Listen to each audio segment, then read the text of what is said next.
Ei, isto só ligado.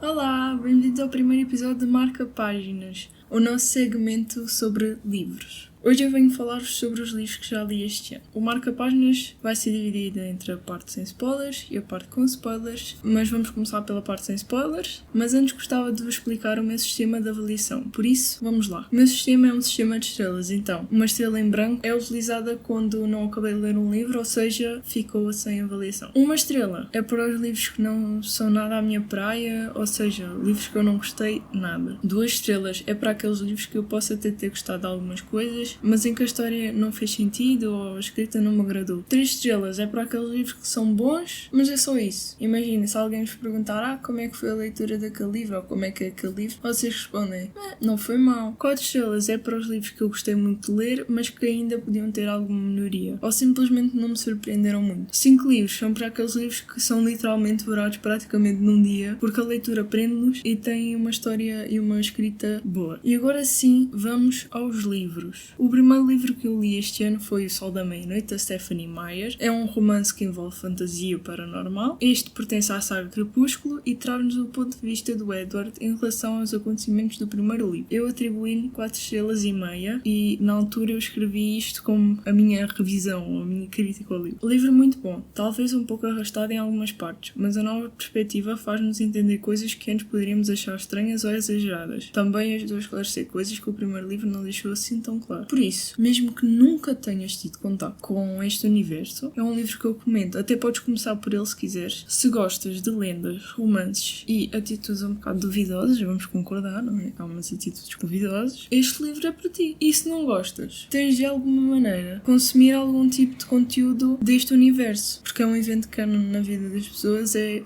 lerem ou verem os livros e filmes de Crepúsculo. Vale lembrar que este livro é para maiores de 13 anos e menciona assuntos como abate, morte de animais, sangue, assassinato e idealização do suicídio. Outro livro que eu li foi Hunger Games: A Revolta, de Susan Collins. É o último volume da trilogia Hunger Games e conta-nos a ascensão de Katniss Everdeen como mártir, ou seja, neste caso Mimgaio, e o início da revolução dos rebeldes contra o Capitólio. Eu atribuo-lhe 5 estrelas e escrevi o seguinte na altura. O livro com uma escrita muito boa e viciante pela forma como a Collins acaba cada capítulo, sempre com alguma coisa bombástica que nos deixa logo com vontade em saber mais. Existem várias reviravoltas e acontecimentos chocantes. É um ótimo final para a trilogia. Gostava de ter apegado mais ao livro, mas foi um problema meu e nada tem que ver com o estilo da escrita, porque os outros 2 livros vidraram-me. É um livro distópico, de ficção e de guerra, também é um livro para maiores de 13 anos, aborda assuntos como tentativa de suicídio, sangue, bombas, horror corporal, morte, incluindo de entes queridos, toxicodependência, luto, assassinato em massa, prostituição forçada, há uma menção, stress pós-traumático, idealização do suicídio, tortura, violência e guerra. No seguimento da Susan Collins, eu li a prequela do Hunger Games, que é a Balada dos Pássaros e das Serpentes. Esta história passa-se na 10ª edição dos Jogos da Fome e agora a nossa personagem principal é o Presidente Snow, só que aqui ele tem 18 anos e ainda não é presidente. E nós acompanhamos-lo na sua tarefa de reerguer o nome da família e do seu papel como um dos primeiros mentores dos Jogos da Fome. Eu avaliei este livro com 5 estrelas e escrevi o seguinte. É inegável o quanto Susan Collins sabe exatamente o que faz. A escrita e a história são viciantes e deram um mergulho na juventude do Coriolanus Snow, aquela figura autoritária e odiada da trilogia principal. É um golpe de gênio para entendermos o porquê de ele ser como é e como chegou à presidência de Panem. Este livro insere-se no mesmo género anterior e também é para maiores de 13 anos. Aborda assuntos como álcool, maus tratos aos animais, mortes de animais, horror corporal, canibalismo, parto com complicações, morte, incluindo infantil e parental, morte por queda, consumo de drogas, perturbação do comportamento alimentar, violência com armas de fogo, enforcamento, ataque cardíaco mencionado, perda de membros, pobreza, prostituição mencionada, raiva, fome mencionada, idealização de suicídio, tortura e violência. Por isso, se gostam de livros distópicos que falam de política e da natureza humana, que é violenta, todo este universo é uma boa escolha. Leiam Susan Collins, leiam Jogos da Fome, se gostarem destes temas. E agora vamos passar ao próximo. O Último Lobisomem é por Glyn Duncan. Nele acompanhamos a história de Jacob Marlowe, o último lobisomem que vagueia pelo mundo, escravo dos seus apetites partidos ferinos que o condenam a devorar um humano a cada nova lua cheia. Eu avaliei este livro com 2,5 estrelas e escrevi o seguinte: a escrita deste autor não é algo que me chama ou me prenda, em grande parte devido à exaustiva utilização de linguagem sexual durante todo o livro. Apesar do enredo em si não ser mau, esperava algo diferente. No geral foi uma leitura difícil e eu só queria que o livro acabasse o mais depressa possível. E para quem, como estava escrito na contracapa do livro, disse que este livro é uma resposta à saga Twilight, bem, duvido que o seja, visto que os autores escrevem para leitores muito diferentes, principalmente em termos etários. É um livro de romance, mistério e fantasia e eu diria que é um livro para maiores de 18 anos. Tem assuntos como idealização do suicídio, palavrões, relações sexuais, prostituição, violência, com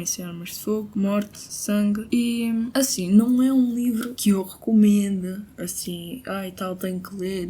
Não, porquê? Porque eu não gostei, mas não quer dizer que vocês não gostem. Portanto, se alguém quiser dar uma oportunidade aqui ao Último Lobisomem, que faz parte de uma trilogia, eu fiquei completamente chocada quando eu soube dessa informação. Não é por eu não gostar que vocês não gostem, portanto, se gostarem de coisas deste género, fiquem à vontade para ler e, não sei, se lerem depois digam o que é que acharam, se calhar foi o que li mal, ou sei, não é mesmo a minha praia, mas pode ser a vossa. E agora o último livro que eu li foi Better Than the Movies, ou Isto Não Acontece nos Filmes, da Lynn Painter. Foi o primeiro livro que eu li em inglês e este conta-nos a história de Liz, uma adolescente apaixonada pelo amor e por comédias românticas e que acaba por viver uma. Eu dei 4,5 estrelas e escrevi o seguinte: é um livro mais clichêzinho, mas a escrita é tão fácil e tão fluida que a história acaba por nos prender. Esta foi a minha primeira leitura em inglês e acho que não podia ter escolhido melhor. Ler este livro depois de uma leitura difícil foi uma lefada de ar fresco. As referências no início e ao longo dos capítulos são geniais e inspiraram-me. É um livro de comédia romântica e é uma leitura indicada para maiores de 12 anos. Tem assuntos como consumo e álcool e tabagismo por menores, apresentação do luto e da perda, perda da mãe, acidente de viação e palavrões, mas poucos. Se gostam de filmes, música e romance, este livro é para vocês. E fãs da Taylor Swift que andam por aí fora estão a perder tempo porque isto tem várias referências a músicas da Taylor Swift. Portanto, não percam mais tempo. E agora vamos passar à parte com spoilers. Por isso, se tens interesse em ler algum dos livros que eu falei, pronto, se calhar é a altura de dizermos adeus. Então, até à próxima, pessoas que só ficaram até aqui.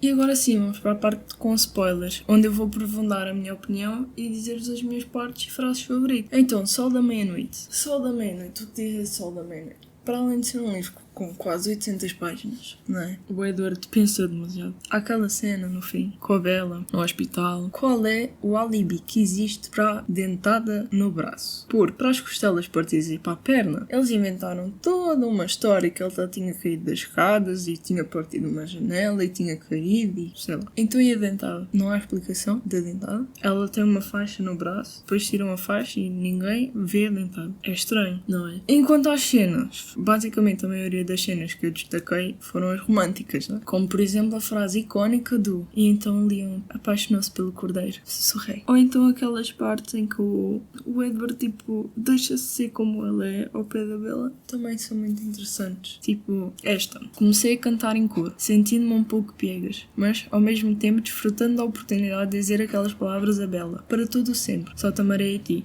Nesta cena eles estão num carro, estão a ouvir uma música e está a passar uma música mais antiga. Então, eu já não lembro qual é a música. Mas basicamente a música diz para todo sempre só te amarei a ti, então é como se estivesse a dizer isso à Bella naquele momento. Então é fofinho. Outras partes é quando a Bella está no hospital lá toda, não é? Toda engessada, toda ligada às máquinas e cheio de tubos. E tem esta cena, isto é na cabeça do Edward porque ele é o narrador, passo a citar: era a minha vida na mar, a minha vida, pálida e inerte, coberta de tubos e ligaduras e gesso. Eu controlava-me o melhor que podia. E depois há uma parte que ele vai à igreja do hospital e reza por ela, e eu também achei isso muito bonito, porque ele não é propriamente uma pessoa... Eu não acho que ele seja uma pessoa muito religiosa, eu não acho que ele seja uma pessoa crente. Então acho que essa parte que ele vai lá e reza por ela é bonita. Então passa a citar: em vez disso, José é o Deus dela, porque se houvesse algum poder mais alto, benevolente no universo de Bella, então, certamente, ela ou ela teria de se preocupar com esta sua filha, a mais corajosa e bondosa. Claro, não são só as românticas que eu destaquei, também aquelas piadas com a pick-up da Bella também são engraçadas, tipo, vai com calma, avisou. O meu carro é um cidadão idoso. E pronto, era isso que eu tinha a dizer sobre o Sol da Meia-Noite. Passando para Hunger Games: A Revolta. O que dizer? Bem, cate-se. caso, se tu tens dois, não é? Dois rapazes interessados em ti, beijar os dois não te ajuda. Primeiro, não te ajuda a perceber de quem é que gostas mesmo. Segundo, estás a magoar os rapazes, não vale a pena. E uma nota sobre a tradução. Sobre a tradução do livro, não é? Que há uma parte que ela diz que vai comer sopa de galinha arroz, ok? Eu não sei como é que está escrito em inglês, possivelmente está chicken soup ou chicken and rice soup ou qualquer coisa assim. Na tradução deixaram sopa de galinha arroz. E, até onde eu me lembro, sopa de galinha arroz é canja. Foi aí um desperdício de palavra. Em vez de ter dito vou comer sopa de galinha arroz, vou comer canja. Mas pronto, achei muito engraçado, deixei passar. E as minhas partes favoritas são toda a exploração da relação entre a Katniss e a Prima. É incrível, estão a perceber? Elas gostavam mesmo uma da outra. Isso é incrível de se mostrar. E ela chama de patinha, tipo fofinho. Outra parte é durante os anúncios do Mime Gaio. Tão icónica, a sério, é icónico, é incrível. As afrontas ao Snow são as melhores coisas do livro. Então eu tive de destacar esta frase: se nós herdemos, você arde connosco. É esta a frase. E depois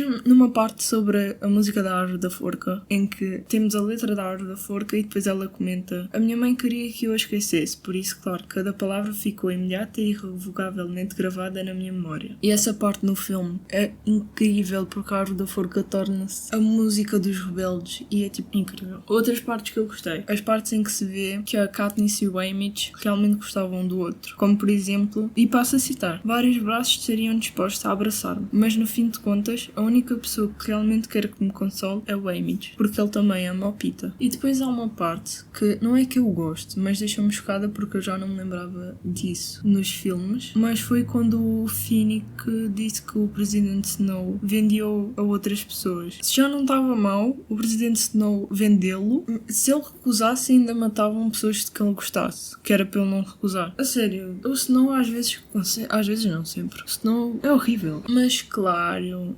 não é? Não podiam faltar aqui nas minhas partes destacadas as partes com o Peeta. Porquê? Porque eu adoro o Peeta. Peeta é tão querido. E neste livro, não é? Coitado. Era tão ingênuo e tão puro e depois passou por aquela tortura, raptaram-no e estragaram o Peeta. Porquê? Tipo, que maldade. E eu só sentia pena dele a ler aquilo e a ver que ele estava completamente transtornado. Ele, que a Katniss era tudo para ele e depois no livro, depois da tortura, ele queria matá-lo. Mas pronto, para o fim já temos momentos assim mais fofinhos, então eu destaco aqui duas cenas que são Fica Comigo, sempre. E depois, um bocado mais para a frente, temos o Por isso mais tarde, quando ele murmura: tu amas-me, verdade ou mentira? Eu respondo: verdade. E é tão fofinho. Team Peeta, sempre. Nunca gostei do Ed. Sobre a balada dos pássaros e das serpentes, para mim este livro é genial. Eu nunca na vida pensei que fosse ver tipo o passado do Presidente Snow, ou que fosse ver o Presidente Snow com uma alma e que se preocupasse com pessoas, mesmo que durante pouco tempo. Então, eu neste livro destaquei tantas partes, mas tantas partes. Vocês não têm noção de quantas falas e quantas cenas e quantos destaquei deste livro. Então, vamos lá a coisas. Primeiramente, a Tigris é prima do Snow. Em que mundo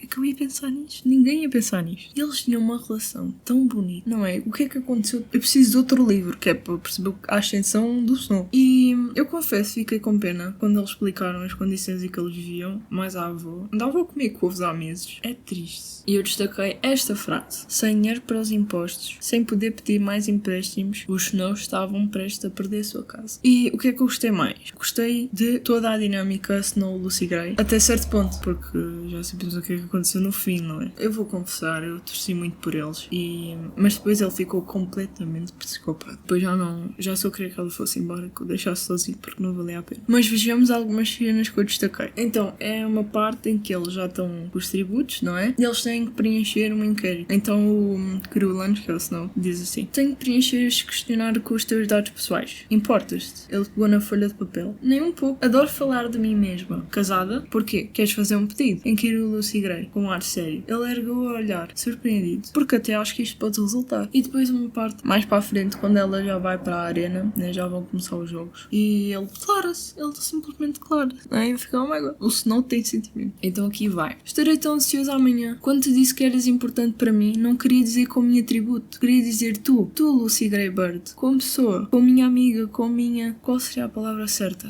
Amada? Namorada? Ele não podia alegar mais do que uma paixoneta, e isso talvez fosse no natural, mas que teria-lhe a perder se admitisse que ela o conquistara. Senti ciúmes depois da tua balada, porque queria que estivesse a pensar em mim e não em alguém do teu passado. É uma estupidez, eu sei, mas tu és a rapariga mais incrível que já conheci, a sério, extraordinária. E eu senti os olhos encherem-se de lágrimas, prestando-lhe com força para os afastar. Ele tinha de se manter forte para ambos. E não quero perder-te, recuso-me a perder-te. Não chores, por favor. E depois, mais para a frente, quando ele já é um soldado da paz e está no distrito 12, e ele encontra-se com ela lá no prado dela, e então tem esta cena. Então, Coriolanus Snow, o que estás a fazer aqui no meu prado? O quê, de facto? Só passar algum tempo com a minha miúda, respondeu ele. E outras partes que eu gostei, as cocejanos. Apesar dele, eu achei um bocadinho chato no início, mas depois ele estava certo, ele era chato, mas estava certo, estou a perceber. E várias vezes eu pensei que ele ia morrer por afrontar a Doutora Gal. Então temos esta cena, que é uma afronta. Diga o que disser, não tenho o direito de matar pessoas à fome, de castigá-las por nada, não tenho o direito de lhes tirar a vida e a liberdade. Essas são coisas que todos nascemos e ninguém as deve tirar. Vencer uma guerra não vos dá esse direito. Ter mais armas não vos dá esse direito. Ser do Capitólio não vos dá esse direito. Nada dá. E mesmo a dinâmica dele com o Snow é muito boa, até o Snow conseguir que ele fosse para a forca. Mas... Então temos esta cena aqui que foi quando o Sejano chegou lá à base dos soldados, ou não sei como é que eles...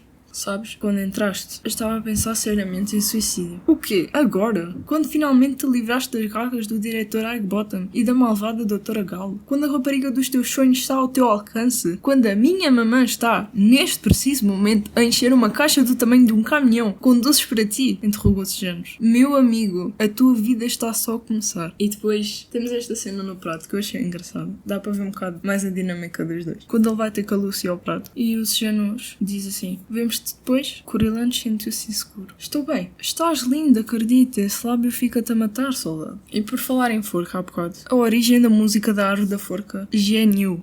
E posso citar a parte da origem da árvore da forca. A multidão silenciou-se e um soldado da paz leu a lista de crimes que o condenado, Arlo Chance, tinha cometido, incluindo o homicídio de 3 homens. E o que é que diz a música da árvore da forca? Are you coming to the tree? They hang there a man. Ou set a murder tree. Ou seja, eles vão pendurar um homem que dizem ter morto 3. Está aqui o Arlo Chance. E outra parte. A parte em que ele é mandado para o recrutamento, o que eu também achei genial. Só ali em cima das mesas, aquele que o incriminava de jogo sujo e a frase que se vai tornar icónica com toda a certeza. Que o diretor Higbottom diz: estás a ouvir, Coriolanus? É o som do Snow a cair. No inglês fica muito mais engraçado porque Snow em inglês é neve. Então é tipo, estás a ouvir o som da neve a cair, ali fica tipo o som de um Snow a cair. E há uma parte dele com a Lucy Gray já no fim, quando corre mal entre eles, né? E eles estavam a tentar fugir, sei lá.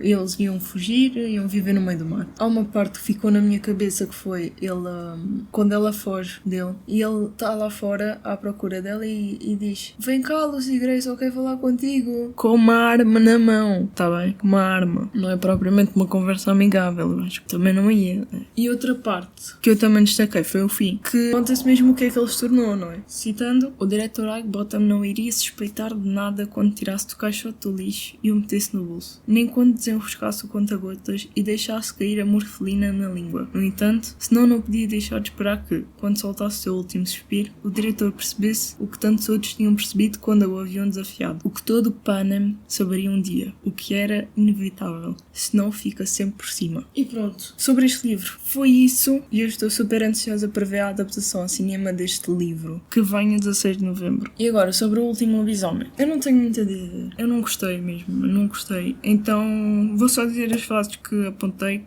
Porque estás a tentar matar-me? Pergunta-lhe em francês. E por que motivo és tão sobre-humanamente mau a fazê-lo? Outra frase. Amas a vida porque não existe mais nada além da vida. Ou seja, num livro que eu considerei mau, ainda havia assim umas coisas interessantes, não é? Ainda havia umas frases boas. E a última coisa que eu destaquei foi isto. Os grandes mistérios continuam a existir, ainda por resolver, ainda por descortinar. Exceto o amor, que na verdade não é um mistério, mas a força que conduz os mistérios para a saída de emergência. Não sei de onde surgiu o universo ou o que acontece às criaturas depois de morrerem. Não sei se toda a vida é um acidente que se vai desenrolando ou se obedece a uma concessão imprescrutável. Não sei como as pessoas devem viver, mas sei que devem fazê-lo, se nos for possível suportar a vida. E só sei disso porque, por acaso, encontrei, mais uma vez, o amor. Foi isso, não destaca mais nada e, ok, agora sim, Better Than the Movies. E aqui eu vou incluir também os capítulos extra, traduzir melhor across as frases que eu destaquei. Então, toda a dinâmica Wes e Liz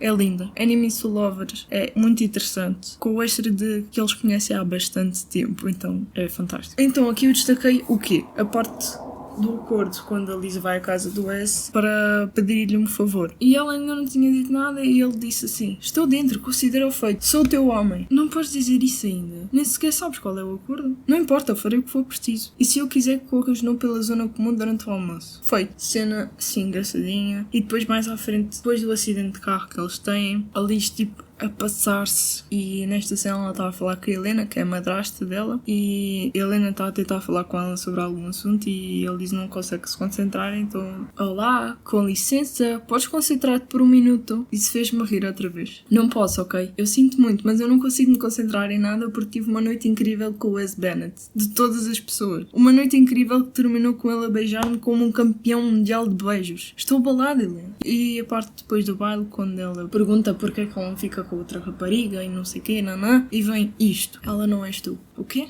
Ela não és tu. Ela é bonita, mas a cara dela não se transforma em luz do sol quando fala de música. Ele fez aquela coisa de secar a mandíbula e disse: ela é engraçada, mas não é engraçada de cuspir a bebida. Parecia que o meu coração ia explodir quando os olhos dele desceram até aos meus lábios, sob o brilho do candeeiro de rua. Aproximou um pouco mais o rosto meu, olhando-me nos olhos e murmurou: e quando a vejo, não sinto que tenha de falar com ela ou de lhe despentear o cabelo ou de fazer qualquer coisa, para que ela olhe para mim. E outra cena que eu destaquei que eu achei muito engraçada foi a cena da festa em que a Liz está a tentar que o Michael dê alguma atenção e não é, ela vai para uma festa, vai de vestido e o Michael pergunta onde é que ela trabalha e ela fica aqui, a tua roupa. E a mim só me deu vontade de rir e senti pena dela também, porque era um dos vestidos favoritos dela e o Michael pensou que era o vestido que ela usava no trabalho. É engraçado. E a balada que ela levou quando foram ver um jogo também foi engraçado. Senti pena dela também, né? Mas são desgraças que eu acho que valeram a pena no final. E sobre os capítulos extra, eu também gostei. Foi interessante ver a perspectiva do Wes sobre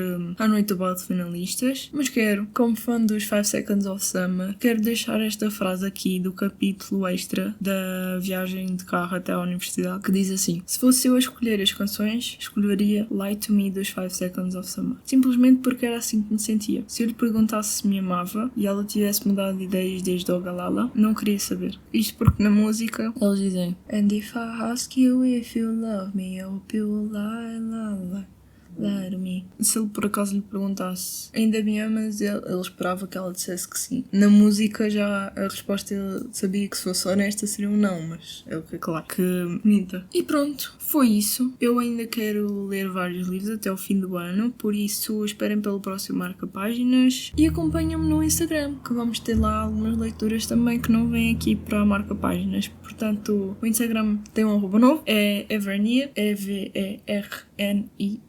E é isso, espero que tenham gostado e até à próxima.